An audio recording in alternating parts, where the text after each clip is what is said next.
more story here. While I was in Chicago, I went to Andy's Jazz Club. The last time I was in Chicago, I was walking around. When I go to Chicago, when I'm on business, after work is done, I'll go out walking up and down streets.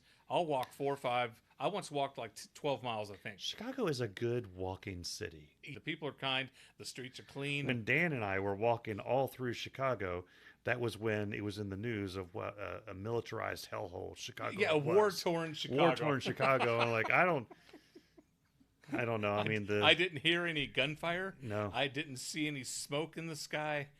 We didn't have to duck and cover at any point while I was in Chicago. But anyway, so the last time I was there, I was walking around and I was exhausted, and I was on my way back to my hotel to get some shut-eye when I walked past this club and I could hear jazz music. And I'm like, this looks like fun.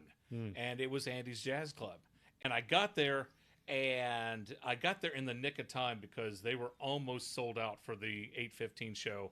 They had just a couple of tickets left, and I bought one. And I was sitting at the bar by myself. And lo and behold, some guy comes in, he sits next to me, looks just like Andy Samberg. He's got a hat on and his hair is kind of long, and I swear he looks like Andy Samberg. And I was like, I'm going to be good.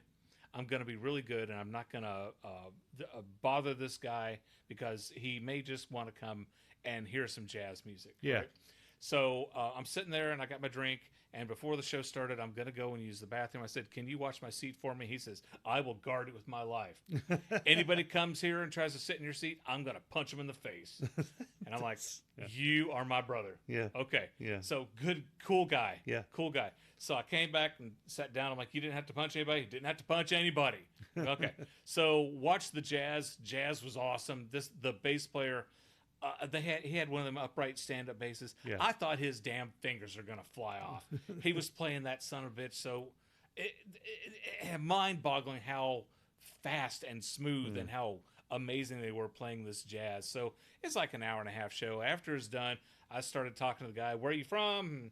His name is JC. He was in town for business, and he actually lives in one of your favorite places in the whole world. Yes, has something to do with you too. Ireland. He's not from Dublin. Ireland. No, in New York. No, the Joshua Tree, California. Oh, he lives in the Joshua Tree. He lives out there in the desert. Yeah, he lives out there. He lives near Joshua Tree, California. Okay. And I'm like, I said, I went to see the Joshua Tree tour. And he goes, oh, my God, I wish I could have done that. Right. So we're talking and talking Did and you tell talking. him he could have? That they sold tickets? That's right. If he had right. have a grain of sense in his head. Don't get me started. No. So after the show, we're walking back. And I was walking back to my hotel the way I knew how to get there. Because I walked... took a right here, went down a side alley, down some steps, and then to Andy's Jazz Club. So when I see these steps, I'm like, well, listen, man, it's good meeting you. Good luck. Have a great flight. Take care. And he goes, you too. Shook hands. And I walked up the steps and then down the street and then took a right and then walking. And there was the guy. It looks like he tried to ditch him. He was going, I know. And I told him, I said, oh, this is weird, man. I'm going back the way I know how to go. I'm not trying to dodge you at all. He said, no, it's all cool. He was staying in the hotel 2 down from me.